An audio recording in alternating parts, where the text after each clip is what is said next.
목사님이 그 교회의 한 성도님과 신앙 상담을 했답니다. 약 2시간 정도 그 성도님이 가지고 있는 신앙의 고민들을 조용히 들으면서 신앙 상담을 해 나가는데, 그분이 뜬금없이 이런 말을 하더라는 거예요. 목사님, 사람은 신앙을 가져도 좀처럼 바뀌지 않은 것 같아요. 이렇게 힘주어서 말하더랍니다.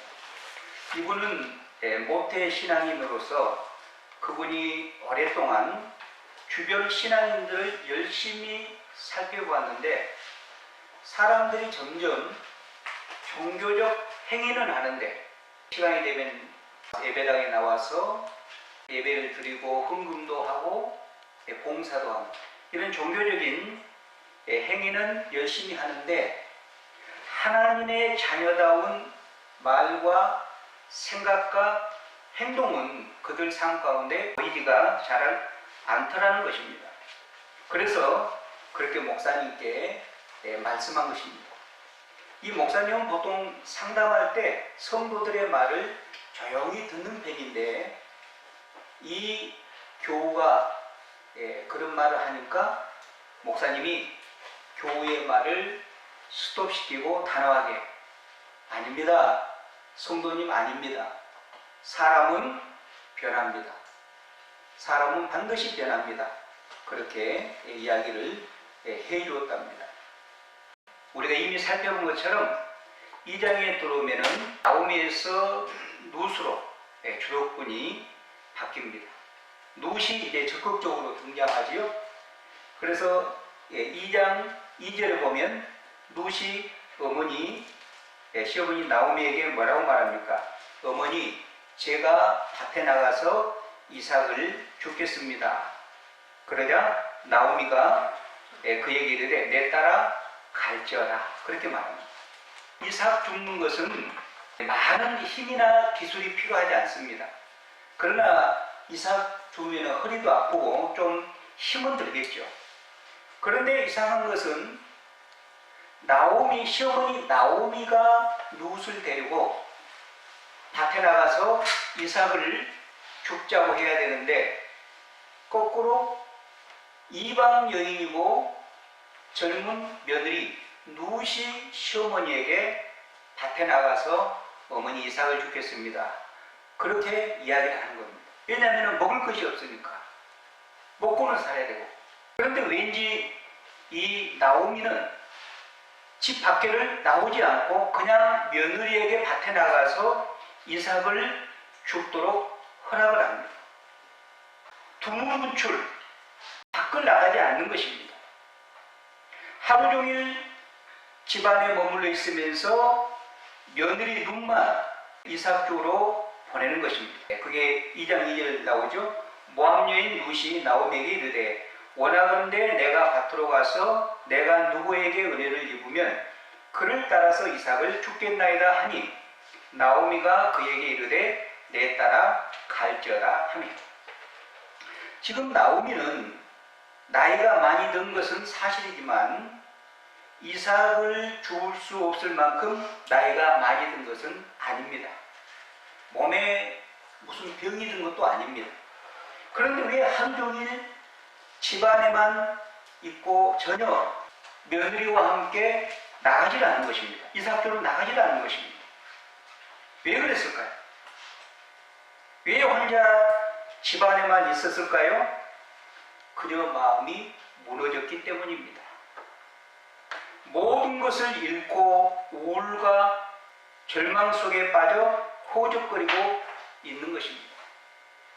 그러다 보니까 집 밖에 나와 베들레헴 사람들, 이웃 아낙네들을 만나는 것이 힘들었던 것입니다. 이웃 여인들을 만나는 것이 힘들었던 것입니다. 그들을 보면 그들이 괜히 자기를 수군거리는 것처럼 생각이 든 것입니다. 그래서 밖에 나가기가 싫은 것입니다. 지금 나오미는 마음의 병을 앓고 있죠. 그는 지금 마음의 깊은 중병을 앓고 있는 사람인 것입니다. 그래서 나오미는 하루 종일 집안에 앉아 며느리가 언제 돌아오나 그것만 기다리고 있었던 것입니다. 그때에 누시, 그의 며느리 누시 머리에 한 에바나 되는 햇보리를 입고 돌아옵니다. 햇보리, 한 에바. 한 에바는 22리터인데 킬로그램으로 하면 약 20kg. 그러니까 쌀 20kg 한 포대. 그걸 머리에 입고 온 겁니다. 나오미는 깜짝 놀란 거예요. 그 당시에 평균적으로 하루에 이삭을 잘 주우면은 한 사람이 약 1kg, 1kg을 주우면 꽤 많이 죽은 것입니다. 그런데 20kg입니다. 20배를 주워서 머리에 입고 오니까 나오미가 그 한 예바가 되는 보리 이삭을 보고 깜짝 놀라는 것입니다. 그러면서 나오미의 눈에 씌어진 비늘과 같은 것이 벗겨지는 것. 그래서 그녀는 며느리 룻에게 묻습니다. 오늘 어디서 주었느냐? 오늘 어디서 일하였느냐? 그리고 자기 며느리에게 은혜를 베푼 사람을 축복합니다.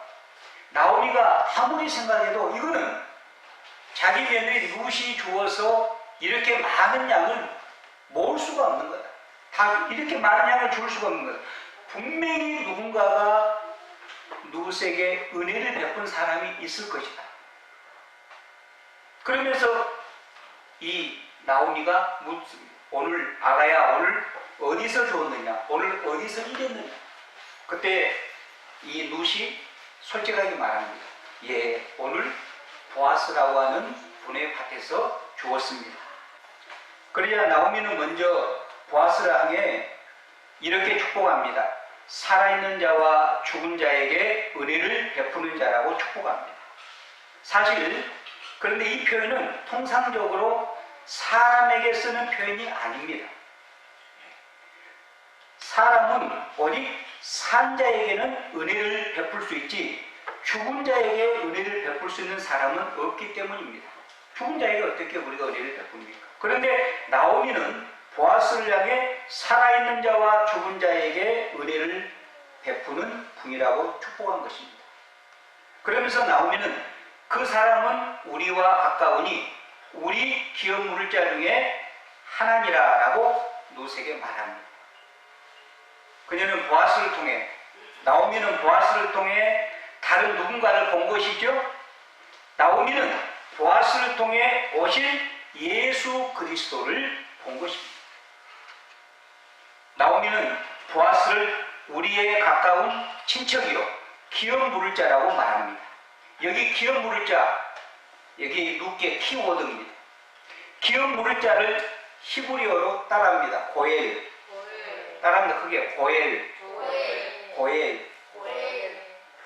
히브리어로 고엘이라고 합니다. 기업 물을 자, 히브리어로 고엘이라고 하는데 이것을 우리나라 말로 번역하면 구속자라는 뜻입니다. 구속. 여러분 구속이 뭡니까? 구속은 누군가를 대신하여 값을 지불하고 원상으로 회복시킨다는 뜻입니다. 대신 값을 지불하고 구원한다는 뜻이 구속입니다. 그래서 룻기 저자는 보아스를 예수 그리스도를 상징하는 예수 그리스도를 예표하는 인물로 보는 것입니다. 우리 주님은 우리의 죄와 사망에서 구속하신 우리의 친척이요 구속자이기 때문입니다. 그래서 영어로 구속자를 킨지맨 리디머라고 합니다. 킨지맨 리디머, 우리의 친척이요 우리의 구속자라는 뜻입니다. 우리 예수님은 우리의 가장 가까운 친척이면서 우리의 구속자다, 그런 뜻입니다. 여러분, 우리가 어려움을 당한 사람을 도울 때는 한계가 있는 것입니다. 희생으로 완전히 희생할 수 없습니다. 돈을 빌려주거나 선행을 베푼 것도 우리 역량 안에서 도울 수 있는 것이죠. 무한히 도울 수는 없는 거 아니겠습니까? 돕는 것과 그의 인생 전체를 책임지는 것은 차원이 다른 문제입니다. 그런데 우리의 고인이 되신, 우리의 기름 부을 자가 되신 구속자가 되신 예수님은 우리의 모든 문제를 완전히 해결해 주시는 것입니다. 우리가 예수 그리스도를 우리 인생의 주인으로 구주로 모셔드릴 때 우리 주님은 우리 인생 자체를 끝까지 전적으로 책임져 주십니다. 구속의 사건은 이미 2000년 전 골고다 십자가에서 우리 예수님을 통하여 완성이 되었죠. 예수님께서 이 땅에 오셔서 하신 일 중에서 가장 중요한 일이 뭐라고 생각하십니까? 이 고엘의 역할입니다. 구속자의 역할입니다. 구속자의 역할, 고엘의 역할. 이게 가장 중요한 것입니다. 예수님께서 우리 모두의 고엘로 이 땅에 오시는 분인데 나오미는 보아스의 행동에서 구속자로 오신 주님을 본 것입니다. 눈이 열린 것입니다. 그러자 나오미는 이전과 전혀 새로운 사람으로 변합니다. 마치 깊은 우울증에서 완전히 회복되어 정상적인 사람이 된 것처럼 무력감에 빠져 아무것도 할 수 없는 사람이 희망의 작은 빗줄기 하나를 보고 의욕이 넘쳐서 완전히 180도 바뀐 사람처럼 그렇게 나오미가 변한 것입니다. 그리하여 그녀는 은혜를 베풀어 준 보아스를 축복합니다. 20절입니다. 나오미가 자기 며느리에게 이르되 그가 여호와로부터 복받기를 원하노라. 그가 살아있는 자와 죽은 자에게 은혜 베풀기를 그치지 아니하도다. 사실 나오미는요 지금 남을 축복할 처지가 아니죠. 자기 코가 석자인데 도리어 축복을 받아야 할 사람은 나오미입니다. 그런 나오미가 보아스를 향하여 축복하는 사람으로 바뀌어버린 것입니다. 주안의 사랑하는 여러분, 사람은 어떻게 바뀌는 걸까요? 세상 사람들은 이미 틀이 잡힌 성인은 생각하고 사는 방식을 바뀌기가 정말 어렵다고 말합니다. 자기의 생각과 자기 아집을 바꾸기가 거의 불가능하다고 말합니다. 여러분도 그렇게 생각하십니까? 아닙니다. 그거는요 믿음이 없는 사람의 말이요 마귀의 속삭임을 믿을 수 있길 바랍니다. 그 말에 속지 마세요. 여러분 우리 주위를 보십시오. 좁게는 우리 일성교회의 성도 몇 분을 보십시오. 그들의 과거의 삶과 지금의 삶을 비교해 보십시오. 중독에 빠진 사람들이 어떻게 그 수렁에서 벗어날 수 있었을까? 세상을 바라보는 세계관, 세상을 바라보는 가치관이 바뀌면요 사람은 변하게 되어 있습니다. 아멘. 눈이 열리면 사람은 변하게 되어 있습니다. 아멘. 그 사람의 가치관이 바뀌면 그 사람의 삶의 태도도 바뀌는 법입니다. 더 쉽게 말하면 눈이 바뀌면 삶이 바뀐다는 것입니다. 우리 하나님은 만세전에 예정하신 자기 자녀들을 돌이키실 때 여러 가지 방법을 사용하세요. 어떤 사람에게는요 충격요법을 사용하셔서 그 사람을 변화시키는 것을 볼 수 있습니다. 충격요법. 때로는 병을 통해서 아니면 물질적인 어려움을 통해서 자녀를 통해서 사람을 변화시켜 나간다는 것입니다. 때로는 말씀을 통해서 찾아오시기도 하죠. 우리의 삶의 기적과 같은 일들을 말씀을 통해서 우리에게 보여주심으로 우리의 삶을 변화시키기도 합니다. 요한복음 21장에 보면 예수님께서 십자가에서 처참하게 죽임을 당하자 베드로를 비롯한 제자들이 옛날로 돌아가 고기 잡는 장면이 나옵니다. 그들은 밤새도록 그물질을 했지만은 고기 한 마리를 잡지 못합니다. 그때 우리 주님이 그들에게 찾아오십니다. 부활하신 주님이 그들에게 찾아오십니다. 그러면서 이렇게 말씀하십니다. 예수께서 이르시되 얘들아 너희에게 고기가 있느냐? 대답하되 없나이다. 이르시되 그물을 대 오른편에 던지라. 던지라. 그리하면 잡히리라 하시니 이에 던졌더니 물고기가 많아 그물을 둘 수 없었더라. 예수께서 사랑하시는 그 제자가 베드로에게 이르되 주님이시라 하니 시몬 베드로가 벗고 있다가 주님이라 하는 말씀을 듣고 겉옷을 두른 후에 바다로 뛰어내리더라. 낙심하고 다시 어부의 삶으로 돌아갔던 베드로와 제자들은 수많은 물고기를 잡는 기적을 경험하고 나서 주님께로 다시 돌이켰습니다. 좌절과 낭망의 자리에 앉아있던 제자들은 그들을 찾아오신 주님으로 인해 회복의 길로 돌이킬 수 있었던 것입니다. 교환의 사랑하는 여러분, 하나님께서 사람을 변화시키는 가장 일반적인 방법은 뭘까요? 충격요법도 있고 어떤 기적을 보여주는 것도 있고, 그런데 우리 하나님께서 사람을 변화시키는 가장 일반적인 방법은 하나님의 말씀을 통해서입니다. 하나님의 말씀은 가만히 쉬는 법이 없습니다. 만약에 여러분이 듣고 있는 제 설교가 바른 설교라면, 바른 말씀이라면 그 말씀을 통해서 끊임없이 하나님의 마음과 생각이 우리의 마음과 생각에 들어와서 서로 간에 싸울 것입니다. 그리고 말씀이 우리의 생각과 부딪힐 것입니다. 하나님의 말씀을 절대 무시해서는 안 됩니다. 그 말씀은요, 너무나 강력한 씨앗이어서 아무리 딱딱한 땅에서도 뿌리를 내리고요, 줄기를 내고 결국에는 열매를 맺게 하는 씨앗이기 때문입니다. 에레미야 선지자는 하나님의 말씀을 방망이라고 했습니다. 히브리서 기자는 하나님의 말씀은 좌우의 낯선 검이라고 했습니다. 그리하여서 하나님의 말씀은 우리의 영과 혼과 간절과 골수까지라도 찔러 쪼개기까지 하며 우리의 생각과 우리의 마음의 생각과 뜻도 판단하신다고 했습니다. 그게 하나님의 말씀인 것입니다. 이렇듯 하나님의 말씀이 우리 속에서 역사하기 때문에 결국 말씀을 붙드는 인생은 반드시 변화될 수밖에 없습니다. 똑같은 세상에서도 이전과 다른 방식으로 살아가기 시작하는 것입니다. 누가?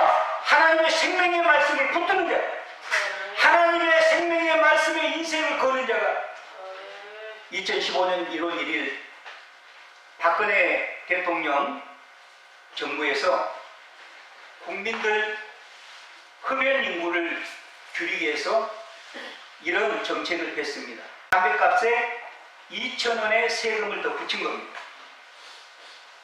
그러면 사람들이 담배값이 너무 비싸니까 담배 피는 사람들이 많이 줄어들 것으로 알고 담배값에 2,000원의 세금을 붙인 것입니다. 담배값이 기존에 거의 2배가 됐습니다. 그때 굉장히 큰 이슈가 됐거든요. 이것은 담배를 피우시던 분들에게 큰 부담이었죠. 국가는 이런 방식으로 담배값을 올려 국민 건강을 해치는 이 흡연 인구를 줄이겠다고 공언했습니다.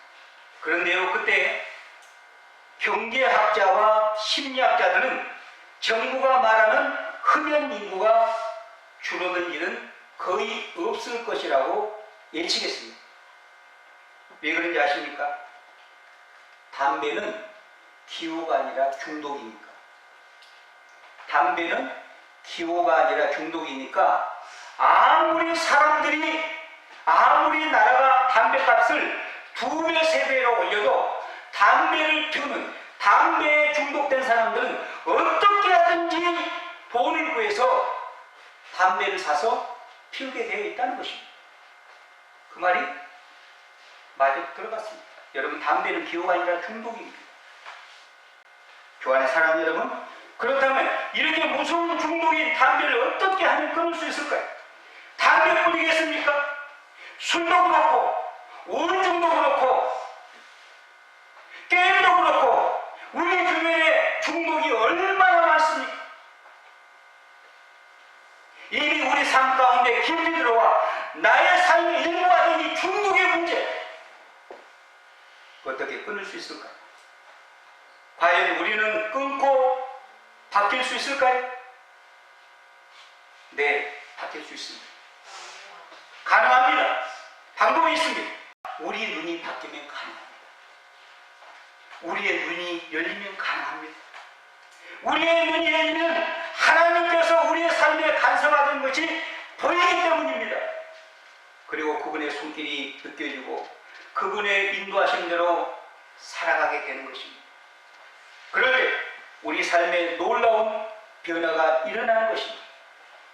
그분은 우리 속에 성령 하나님으로 들어오셔서 이미 내 속에서 내가 되어버린 악한 습관들, 잘못된 삶의 태도를 밖으로 하나씩 몰아내기 시작하십니다.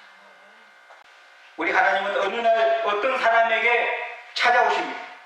그리고 그 인생의 눈을 바꾸기 시작하십니다. 그러면 이전에 보이지 않았던 것이 보이고요, 이전에 생각할 수 없었던 것이 생각나게 되는 거예요. 이전에 그토록 좋아했던 담배가 더 이상 끌리지 않습니다. 냄새만 맡아도 구역질이 납니다. 우리 주변에 그런 간증자들이 얼마나 많습니까? 이게 인간 힘으로 됩니까? 이전에 아무런 가책 없이 행했던 것들인데 이제는 동물이 할 수 없는 것들이 됩니다. 왜 이런 일이 일어납니까? 우리의 눈이 변화되어 이전과 다르게 보이고 다르게 생각되기 때문입니다. 여러분, 어떻게 하면 문제가 해결이 됩니까? 우리 눈이 열려야 돼요. 우리 눈이 열려서 신령한 것을 봐야 됩니다. 눈이 열려야 됩니다. 가치관이 그러면 바뀝니다. 세계관이 바뀝니다. 생각이 바뀝니다. 영적인 눈이 열려야 된단 말입니다. 나오미는 한 에바의 보리 앞에서, 그리고 이 보리를 챙겨준 보아스라는 이름 앞에서 그녀의 눈이 열리고 만 것입니다. 그간 현실에 대해 가로막혀 주님의 손길이 보이지 않던 것이 이제 보이기 시작한 것입니다. 베들레헴에 왔으나 밖으로 나갈 수 없는 그 마음을 여러분 이해하시겠습니까? 이 땅에 살 소망이 없어 죽는 것 말고는 어떤 것도 기대하지 않는 낙심한 나오미의 마음. 룻이 일하러 나갈 때 함께 있어줘야 한다는 것을 알면서도 따라 나갈 수 없는 그 나오미의 마음, 여러분 이해하시겠습니까? 나오미는 연민에 빠져있던 마음과 생각에 변화가 일어난 것입니다. 그녀는 무엇을 보았을까요? 베들레헴 땅에 풍년을 주셨어. 자신으로 하여금 베들레헴으로 돌아올 마음을 주셨던 그 여호와께서 텅 빈 자신의 삶의 필요를 채우려고 하신다는 것을 영적으로 본 것입니다. 한 줄기 희망의 빛을 본 것입니다. 믿음의 눈으로 비전을 본 것입니다. 하나님께서 엘리사의 종의 눈을 열어 그를 둘러싸 보호하는 불병과 그 다음에 자신의 군대를 한순간에 보게 해주셨던 것처럼 하나님은 나오미의 눈을 열어 하나님의 도움의 손길과 비전을 보게 하신 것입니다. 그래야 나오미는 이전과 완전히 달라지죠. 하루 종일 집안에 갇혀 아무것도 할 수 없었던 그녀가 이제 며느리 룻을 위해서 구체적인 계획을 세웁니다. 그녀의 안식을 위한 계획을 세우고 며느리 룻에게 이렇게 말합니다. 3장 1절입니다. 내 딸아, 내가 너를 위하여 안식할 곳을 구하여 너를 복되게 하려 하지 않겠느냐. 우울증 환자와 같이 하루 종일 집안에 갇혀있던 이 나오미가 이렇게 바뀐 겁니다. 눈이 열리니까, 주님의 비전을 보니까 나오미는 자기의 하루하루 삶을 걱정해야 할 것 같은데 지금 며느리의 안식할 가정을 꿈꾸며 룻에게 말하고 있는 것입니다. 나오미는 룻이 단지 떨어진 이삭이나 줍는 인생이 아니라 행복한 가정을 이루어 든든한 안식처를 찾아야 한다고 말하고 있는 것입니다. 그리고 이어서 나오미는 룻에게 이렇게 구체적으로 말합니다. 2절로 4절입니다. 내가 함께하던 하녀들을 둔 보아스는 우리의 친족이 아니냐. 보라, 그가 오늘 밤에 타작마당에서 보리를 까불리라. 그런즉 너는 목욕하고 기름을 바르고 의복을 입고 타작마당에 내려가서 그 사람이 먹고 마시기를 다 하기까지는 그에게 보이지 말고 그가 누울 때 너는 그가 눕는 곳을 알았다가 들어가서 그의 발치 이불을 들고 거기 누우라.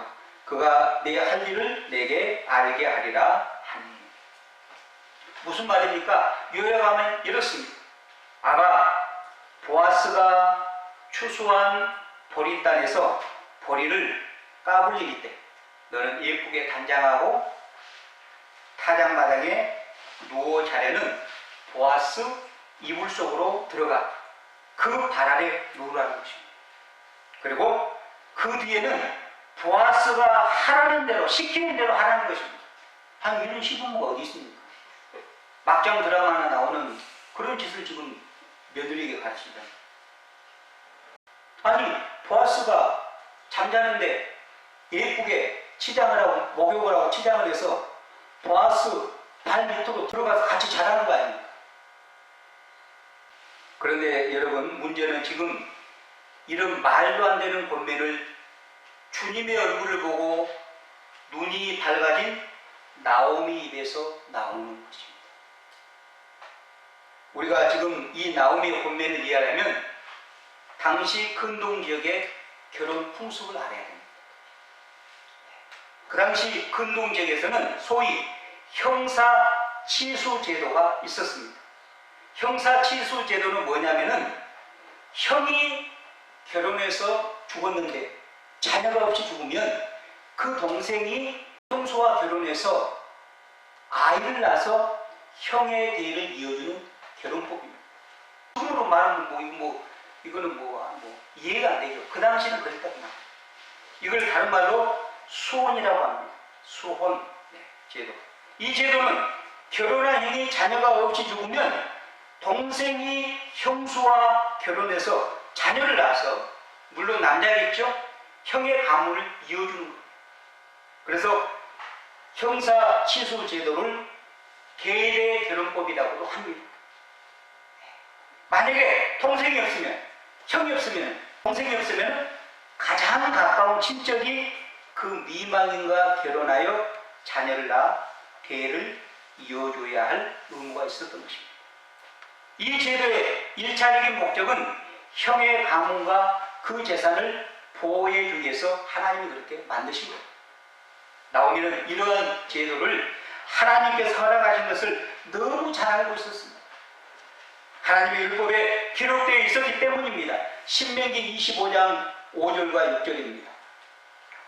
형제들이 함께 사는데 그중 하나가 죽고 아들이 없거든 그 죽은 자의 아내는 나가서 타인에게 시집가지 말 것이요 그의 남편의 형제가 그에게로 들어가서 그를 맞이하여 아내로 삼아 그의 남편의 형제된 의무를 그에게 다 행할 것이요 그 여인이 낳은 첫 아들이 그 죽은 형제의 이름을 잊게 하여 그 이름이 이스라엘 중에서 끊어지지 않게 할 것이니라. 이게 뭡니까? 형사치수 제도입니다. 이게 계례 결혼법이라는 것입니다. 또 하나는 고엘 제도가 있습니다. 이스라엘 백성이 소유한 약속의 땅은 원칙적으로 하나님의 땅이니까 사고 팔지는 못합니다. 그래서 성경에 지계석을 옮기지 말라고 하나님은 분명히 말씀합니다. 경계석을 옮기지 말라.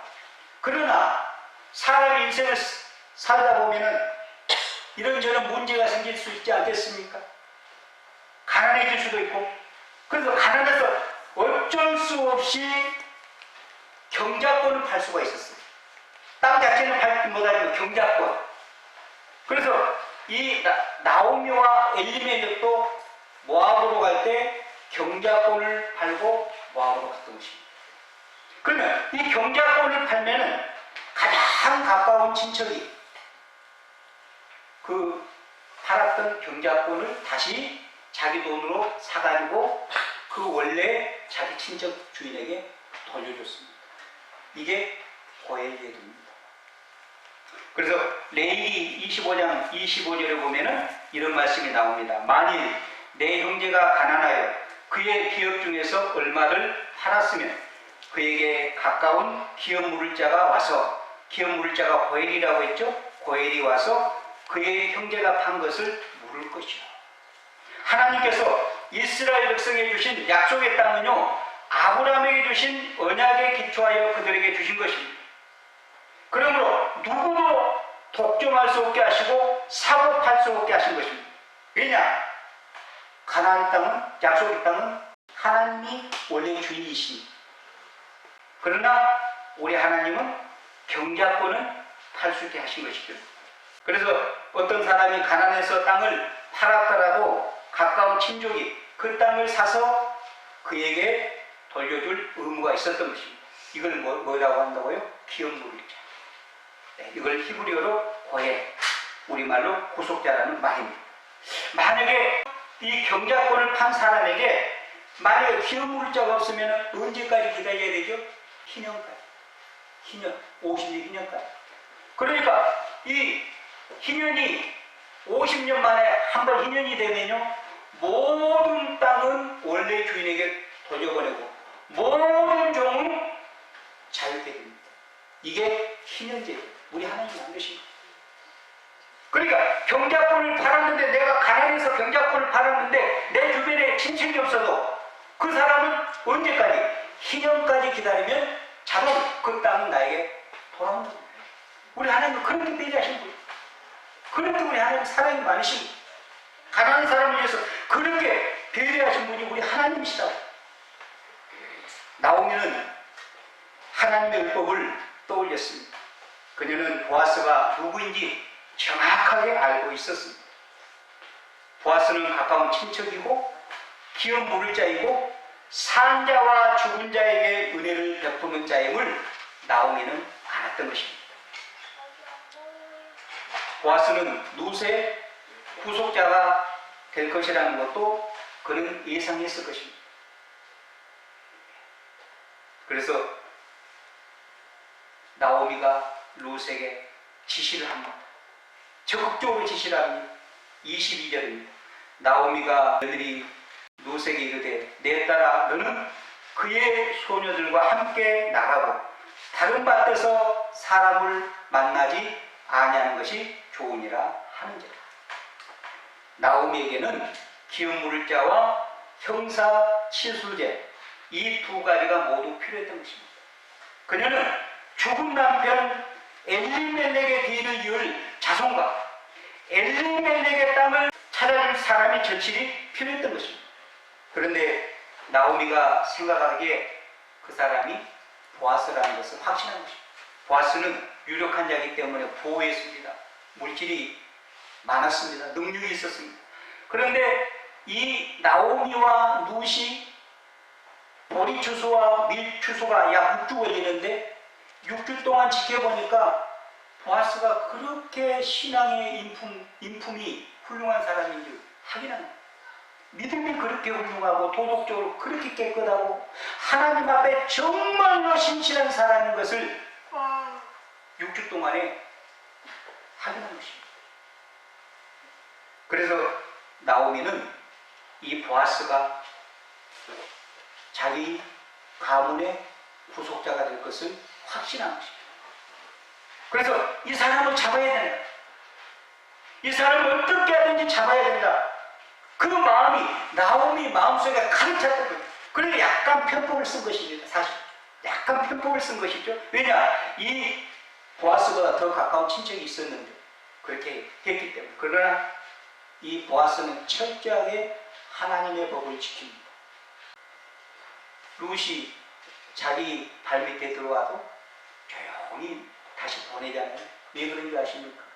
자기보다 더 가까운 친척이 있다는 것을 알았기 때문에 결혼을 미룬 것입니다. 하나님의 말씀에 가장 가까운 친척이 책임질 의무가 있었기 때문에. 그 다음 두 번째는 농사철에는 너무 바빠서 결혼할 시기가 아닌 거죠. 농사철에 그 당시에는 보리추수, 밀추수가 이어졌기 때문에 약 6주 동안 우리나라로 말하면 한 4월달, 5월달 그렇기 때문에 그 기간을 피해서 하루에서 당장 서두르지 않았던 것이죠. 롯은 보리추수와 밀추수를 마치기까지 약 6주, 7주 동안 계속 보아스의 밭에서만 이삭을 주었습니다. 우리는 여기에서 중요한 사실 하나를 발견할 수 있습니다. 약속과 성취 사이에 기다림이라는 시간이 필요하다는 것입니다.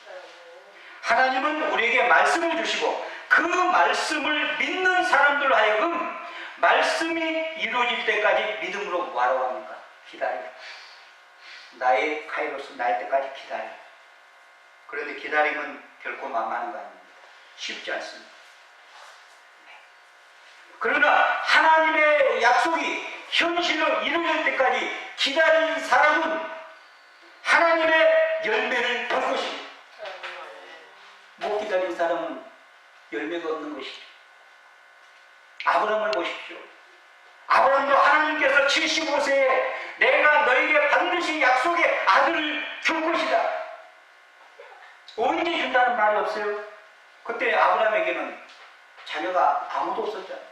약속의 자녀. 그런데 아브라함 나이가 이제 점점 들어서 나중에는 아내가 경수가 끊어지고 아브라함의 나이가 늙어서 애를 생산할 수 없는 그런 나이가 되는 겁니다. 그러니까 인간이 얼마나 약해요.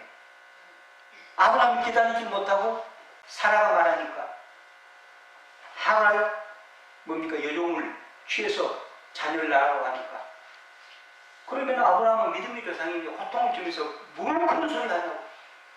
하나님이 약속하셨고 하나님이 말씀하셨으니까 우리는 하나님의 때까지 기다립시다. 이렇게 나가면 은근히 교환인가 봐요. 그래서 하나님의 약속을 깨버립니다. 그게 뭡니까? 이스마엘. 지금도 이스라엘의 발목을 잡고 전 세계 테러의 나라들 이스마엘의 후손들이잖아요. 아랍 족속. 교환의 사랑하는 여러분, 다시 말씀드립니다. 하나님의 약속과 그 약속이 성취되는 그 기간 동안 우리 하나님은 성도들에게 기다리라고 말씀합니다. 기다리라는 거예요. 인내하라는 거예요. 그래야 너희가 열매를 볼 수 있다고 말합니다. 그래야 하나님의 축복을 받을 수 있다고 말씀합니다. 우리는 히브리서 11장 1절 말씀을 다시 한번 기억하십시다. 믿음은 바라는 것들의 실상이요 보이지 않는 것들의 증거입니다. 무슨 말씀입니까? 바라는 것들과 보이지 않는 것들 그것이 실체가 되고 우리 눈에 증거로 경험하기 위해서는 뭐가 필요하다는 겁니까? 기다림이 필요합니다. 기다림. 그러므로 믿음과 가장 가까운 말은 기억하십시오. 인내입니다. 믿음과 가장 가까운 단어가 뭐라고요? 인내라고. 성도에게 가장 힘든 것이 뭡니까? 하나님의 때까지 기다리는 것. 롯은 인내할 줄 알았습니다. 그리하여 그녀의 삶에 믿음과 소망과 사랑의 열매를 맺고야 말았습니다. 교환의 사랑하는 여러분, 우리의 신앙은 어떤지, 우리의 기도는 어떻습니까? 하나님의 약속의 말씀을 믿고 하나님의 때까지 기다리는 신앙입니까? 아니면 아브라함처럼 하나님의 약속이 빨리 이루어지지 않는다고 중간에 기도를 포기하고 인간적인 방법을 쓰면서 여기저기 헤매지는 않습니까? 기다려야 합니다. 인내해야 합니다. 하나님의 때까지 인내하셔야 합니다. 그 기다림의 시간은 정말 쉽지 않지만은 하나님의 때까지 기다리십시오. 여러분 기억하십시오. 하나님의 때는 반드시 우리에게 옵니다. 하나님은 무한정 우리를 기다리게 하지 않습니다. 감당할 수 없는 시험은 우리에게 주시지 않는다고 약속하셨어요. 하나님의 때는 반드시 우리에게 임한다고요. 놀라운 축복을 포장해서 우리에게 안겨주실 것입니다. 하나님의 때까지 참는 그 사람에게는 힘드십니까? 하나님의 때까지 기다리며 인내하며 불을 잇는 자들이 되기를 주의 이름으로 축원합니다. 하나님의 때가 언제입니까? 그때까지 내가 끝까지 참고 하나님의 때까지 내가 끝까지 참을 수 있도록 나에게 인내를 주시고 믿음으로 그때까지 내가 승리할 수 있도록 그래서 풍성한 열매와 기쁨을 맛볼 수 있도록 도와주시옵소서. 이렇게 하나님 앞에 부르짖을 수 있기를 바랍니다.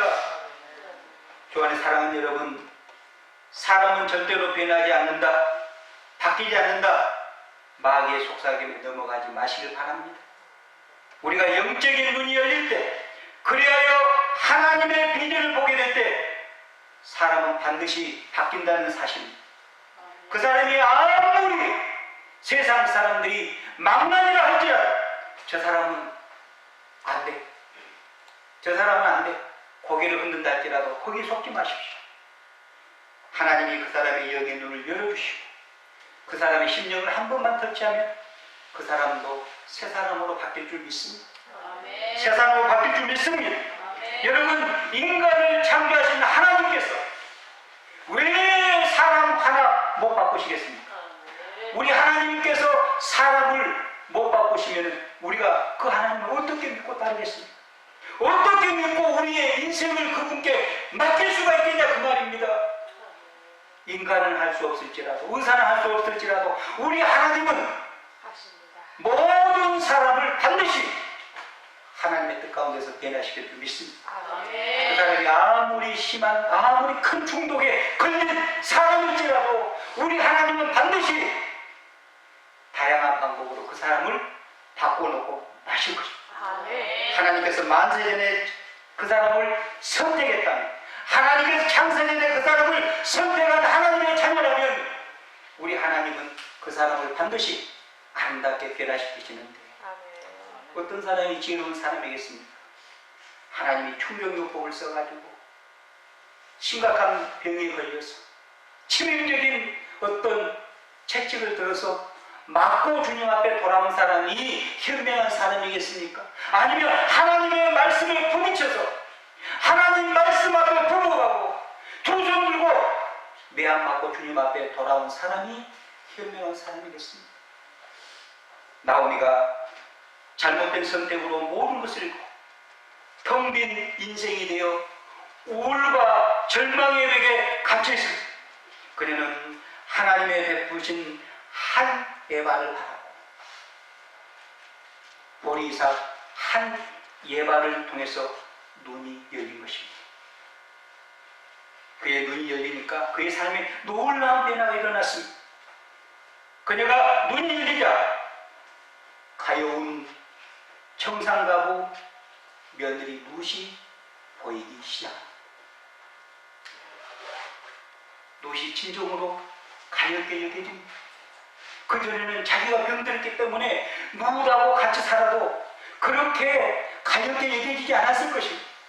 그래서 정말로 영적인 눈이 열리니까 가여운 청산가부 자기 며느리 룻이 불쌍히 여겨서 어떻게 하면 룻에게 안정된 든든한 가정을 만들어줄까? 그걸 고민하자. 그리고 하나님의 말씀에 율법에 입각해서 기업 모를 자인 보아스를 어떻게 하면은 자기 며느리와 결혼시킬까? 그걸 고민했던 것입니다. 그리고 룻의 안식할 가정을 만들어주기 위해서 구체적인 계획을 세우며 움직이기 시작했습니다. 움직이기 시작했다. 우리 모두의 영적인 눈이 열릴 수 있길 바랍니다. 그래서 우리의 구속자이신 예수 그리스도를 날마다 바라보고 이웃을 바라보는 눈이 열리는 이런 복이 우리 모두에게 임하기를 주의 이름으로 축원합니다. 축원합니다.